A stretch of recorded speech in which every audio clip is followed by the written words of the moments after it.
What up, y'all? This is your boy, Mr. Downtown Ray Melo, and you're listening to the Entertainment Report for Friday, April 10th, 2015, delivering some major stories and trends going on in the world of entertainment and beyond. You can follow us on Facebook or on Twitter, facebook.com/The Entertainment Report with Ray Melo, that's RAYMELO, or on Twitter at The Enter Report. You can listen to the Entertainment Report anytime you want on iHeartRadio. Just search for the Entertainment Report, and it'll take you to our page.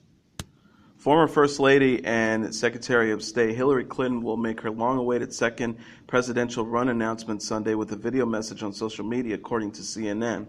The video has been shot and is reportedly being edited now. Clinton will hit the campaign trail soon after the announcement, reportedly going to Iowa as one of her first stops. Clinton's second presidential campaign will center on reintroducing her to the country and telling her biographical story. Previous reports suggest she'll take nothing for granted this time around, campaigning heavily in states she lost in 2008, as well as working to build a grassroots small donor network instead of relying too heavily on big donors. The former First Lady and Secretary of State will be the focus of Republican candidates as well as conservative media, as she is the front runner to win the presidency this early in the process. In the last few weeks, Clinton has been responding to controversy surrounding her personal email use while she was Secretary of State. A media firestorm ensued once the New York Times reported Clinton had used a separate personal email for the majority of her business as the country's top diplomat. Conservative media seized on the story, painting it as another example of Clinton's secrecy. Hillary held a press conference suggesting she had nothing to hide and would hand over as many of her emails as possible. A Sean Hannity panel on the South Carolina shooting death of Walter Scott erupted Thursday as one guest stormed off set in opposition to another's statement. Jesse Lee Peterson, a black conservative, said regarding the Walter Scott shooting, suggesting it is similar to the Michael Brown and the Trayvon Martin cases, Americans have overreacted. I don't think Americans understand how angry and brainwashed these young black folks are. Leo Terrell, civil rights attorney, said to Hannity, "You better come to me or I'm gone. I'm not going to sit here and listen to this hate." Terrell said it's against the law for any officer to shoot an unarmed man in the back, but he was cut off by Peterson. Terrell said as he stormed off set, I'm done. That's too bad. Leo's a coward. Peterson said when Hannity told him Terrell had bolted the segment. The Walter Scott shooting on Saturday, which saw a white police officer shoot the unarmed African-American several times as he was fleeing, has had the country and media in arms. Networks have covered the story extensively, with the majority of pundits agreeing the officer was in the wrong and had no justifiable reason to shoot Scott. The officer, Michael Salager, has been charged with murder and fired from the police department. Selena, the late queen of Tejano music, who was murdered 20 years ago, will release a new album and go on tour in the form of a hologram. It was announced her official Facebook page this week. The post said, Acrovert LLC announced the launch of Selena the One, the development of a walking, talking, singing, and dancing digital embodiment of iconic singer Selena. They also added Acrovert is working in collaborations with Selena's immediate family and cutting-edge scientists to enable new productions for her many fans. Selena the One will release new songs and videos, will collaborate with current hit artists, and aim to go on tour in 2018. The ambitious musical venture will be funded by an Indiegogo campaign, which launches on April 16th and aims to raise $500,000, according to the website SelenaTheOne.com. Acrovert, which specializes in a technology called Digitized Human Essence, will run the campaign in collaboration with the Quintiana family. A rep for Selena the One did not immediately respond to the rap's request for comment. Selena, who took home the award for Best Mexican American Album in 1994, had a string of hits, including Bitty Bitty Bom Bom and Dreaming of You. She was even the subject of the 1997 film Selena, starring Jennifer Lopez. The news of Selena's virtual comeback sparked mixed reactions from fans, with some Twitter users slamming the move. One fan wrote, "People are just trying to profit off Selena with that hologram," while another called it crazy. Selena was shot and killed on March 31st, 1995, at the age of 23 by Yolanda Saldivar, her friend and the founder of Selena's fan club. Some of the singer's fans took to Twitter to say they can't wait to see her likeness on stage. Just as his directorial debut, Lost River, hits theaters this weekend, Oscar-nominated actor Ryan Gosling is in talks to star in Guillermo del Toro's Disney movie, Haunted Mansion. Gosling and Del Toro have developed a close friendship of late, with the Mexican filmmaker moderating a panel with Gosling at the XSSW last month to discuss the making of Lost River. The duo was also photographed together at Disneyland over Oscar weekend, where they rode the Haunted Mansion ride in addition to Space Mountain, Thunder Mountain Railroad, and the Pirates of the Caribbean attraction. Haunted Mansion has been in development at Disney for several years, as the project was first announced at Comic-Con in July 2010. D.V. Denventius, who worked on the script High Fidelity, is currently working on the script for the Supernatural family film. Haunted Mansion represents a homecoming of sorts for the actor, who's a former Mouseketeer. He also co-starred in Disney's beloved sports movie Remember the Titans. Gosling wrote, produced, and directed Lost River, which is being released by Warner Bros. On Friday. The film stars Christina Hendricks, Cyrese Renan, Matt Smith, Ben Mendelsohn, and Gosling's partner, Eva Mendes. Gosling's next star opposite Russell Crowe in Shane Black's crime movie, The Nice Guys. And he also co-stars in the upcoming Terrence Malick movie. Gosling is currently filming Adam McKay's The Big Short with Brad Pitt, Christian Bale, and Steve Carell. Devil Wears Prada rivals Anne Hathaway and Emily Blunt were reunited on Thursday night, and this time they were armed with microphones. The actresses were the latest stars to compete on Spike's Lip Sync Battle, the new hit spin-off from Jimmy Fallon's Tonight Show game. After revealing mock behind-the-scenes footages of her rehearsal, Into the Woods actress Blunt mimicked Janis Joplin in a fur coat, colored glasses, and waving flowers around to perform Piece of My Heart. Host LL Cool J said, "I feel like I was at the Woodstock after party." Blunt explained, I was just trying to crush Anne Hathaway up here." The British actress later took on a totally different persona when she rapped No Diggity by Blackstreet. Hathaway revealed backstage that she had made a voodoo doll for Emily before stripping down on stage for a raunchy reenactment of Miley Cyrus's Wrecking Ball. Asked LL, which is harder, lip-singing, riding the Wrecking Ball, or winning an Oscar? Her response was, only one of them feels natural, and it's the freaking Wrecking Ball, the Les Miserables actress replied. The impressive aerial performance earned Hathaway the winner's belt, with which color commentator model Chrissy Teigen presented. Lip Sync Battle was announced in November and has Fallon teaming up with executive producer John Karinsky, Stephen Merchant, Casey Patterson, Jay Peterson, and Rick Schwartz. Beth McCarthy Miller of Saturday Night Live serves as director. Last week's premiere featured Dwayne Johnson taking down Fallon, scoring record ratings for Spike, and drew 2.2 million total viewers, the largest viewership for an unscripted series debut in the network's history. Lip Sync Battle airs on Spike on Thursdays at 10 p.m. Eastern Standard Time. Dominic Cooper is nearing a deal to star on AMC's Preacher. Multiple individuals familiar with the project have told The Wrap. Cooper has not closed the deal yet, but that's expected to be a mere formality according to insiders. Seth Rogen and Evan Goldberg are producing the comic book series with Sony TV and AMC Studios.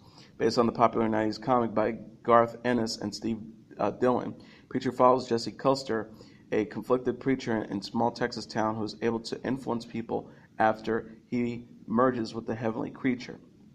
Ruth Negga co-stars as his ex-wife Tulip, while Joseph Gilgun is set to play an Irish vampire named Cassidy.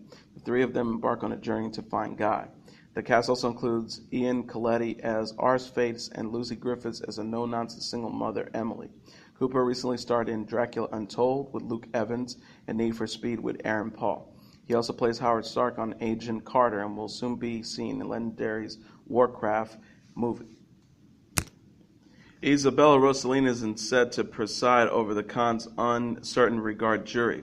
The rest of the group, made up of artists, journalists, and festival directors, have yet to be named. Among Rossellini's duties next month will be awarding the Uncertain Regard Prize, as well as meeting the winners on Saturday, May 23rd, the evening of the closing ceremonies. The actress will also pay tribute to her mother, Ingrid Bergman, when she attends the screening of the documentary Ingrid Bergman, In Her Own Words. The film, directed by Stig Borkman, is being shown as part of the Cannes Classic portion of the festival. Bergman is the poster girl for the 2015 film event, appearing on the official graphics. This year would have been her 100th birthday. The official selections of 20 films make up the famous film festival are still to be announced, as well as those in competition. The movies will be revealed during a press conference on April 16th. As previously announced, the Coen brothers have been named presidents of the Cannes Film Festival jury, marking the first time two people have shared the typically singular post. Timbuktu director Abernamime Zizako is selected as president of Cannes Cine Foundation jury in February. In terms of the big screen offerings, Mad Max Fury Road is slated to be screened at the festival, which is also reported earlier. This year's Cannes Film Festival will run from May 11th to May 24th in the south of France. The Longest Ride star Scott Eastwood dropped a major bombshell about what may have led to Ashton Kutcher's and Demi Moore's divorce. Things got interesting on Thursday's Watch What Happens Live. A caller asked fellow guest John Cryer if it was awkward working with Kutcher on 2.5 Men, since they have both been in relationships with Moore. Cryer dated Moore in the 1980s, while Kutcher was married to her from 2005 to 2013. Cryer began to answer, "Yeah, it was a little awkward, I have to say," before Eastwood chimed in with his own shocking revelation. Eastwood said, "If it makes you feel any better, he did sleep with one of my ex-girlfriends, but she was my current girlfriend at the time." Watch What Happens Live host Andy Cohen said, "Wait, he slept with your girlfriend while you were together? How'd you find out about that?" Eastwood said, referencing the couple's late 2011 split, "Well, I think it was the catalyst that broke him and Demi up." Cohen asked if Eastwood's girlfriend at the time was one of the two girls at the center of the infamous San Diego incident that Us Weekly reported back in 2011, and the 29-year-old confirmed that it was. He revealed that he and one of his friends were dating the two girls at the time. Eastwood said before taking a drink, "Yeah, scandal." When asked if he still harbored resentment towards Kutcher, Eastwood's response was, "No, not at all." Still, this is one revelation that is too juicy not to think about. Scott Eastwood stars in the romantic drama The Longest Ride, which hits theaters Friday. And speaking of The Longest Ride, the Nicholas Sparks adaptation starring Britt Robertson and Scott Eastwood rustled up to $625,000 from Thursday's night showing in its box office debut for Fox. The PG-13 romance is the weekend's only wide opener and will be at 3,364 theaters as of Friday. The Longest Ride averages $266 at the location that began showing in it at 8 p.m. Thursday, on its way to what analysts project will be a weekend total in the low to mid-teens millions. That's roughly on par with The Best of Me, which grossed $525,000 at Thursday night's showing in 2,936 theaters last October. That one opened at $10 million, the lowest ever for a Sparks adaptation, and topped out at $27 million for relatively medium. Fury 7 is expected to easily repeat as number one at the box office, with analysts projecting a $55 million second lap for Universal's ultra-action epic, which passed the $500 million mark at the worldwide box office Thursday. The powerhouse sequel is at $174 million domestically and is taking in another $315 million from overseas. The Weinstein Company is expanding the Helen Mirren, Ryan Reynolds drama Woman in Gold from the 258 theaters it debuted last week to 1,504 theaters as of Friday. Lionsgate has acquired the rights to Jessica Knoll's first novel, Luckiest Girl Alive, which Reese Witherspoon will produce with her Pacific Standards partner, Bruna Perpendiria. The Simon Schuster novel that hits shelves and Kindles, of course, on May 12 follows a wealthy 28-year-old New Yorker who appears to have it all, but her meticulously crafted life starts to unravel when a dark trauma and shocking secret from her past resurfaces. Witherspoon, who produced Oscar nominee Wild, said in a statement, "Luckiest Girl Alive is the kind of book that grabs you and doesn't let go. The hero of the book is a wily, intelligent, complex narrator. This character and the thrilling narrative that she drives are exactly the kind of story our company, Pacific Standards Films, wants to produce.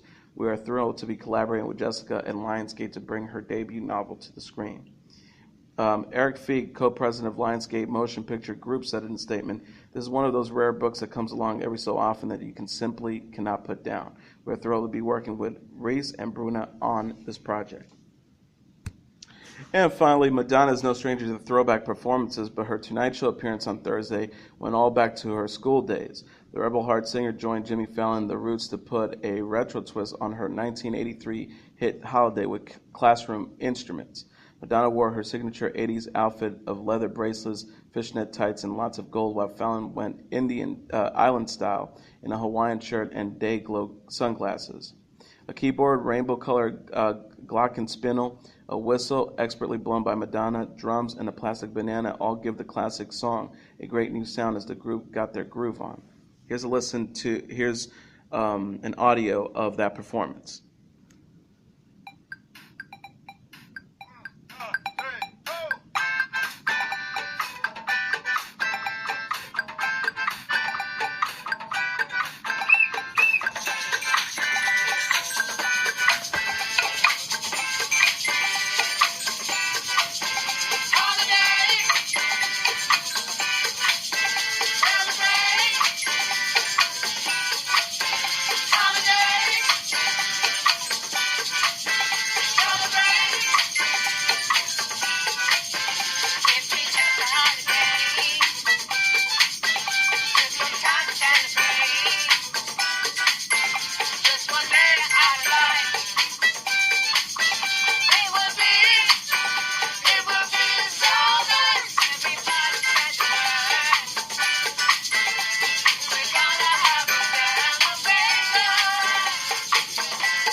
And that is your entertainment report for Friday, April 10th, 2015. I'm your host, Mr. Downtown Ray Melo. I'll be back on Monday to deliver some of the major stories and trends going on in the world of entertainment and beyond. You can follow the show on Facebook or on Twitter, facebook.com/The Entertainment Report with Ray Melo. That's RAYMELO. Or on Twitter @The Enter Report. You can listen to this episode or any previous episodes of The Entertainment Report on iHeartRadio. Just search for The Entertainment Report and it'll take you to our page. Have a great weekend, everybody. I will see you again on Monday. Bye.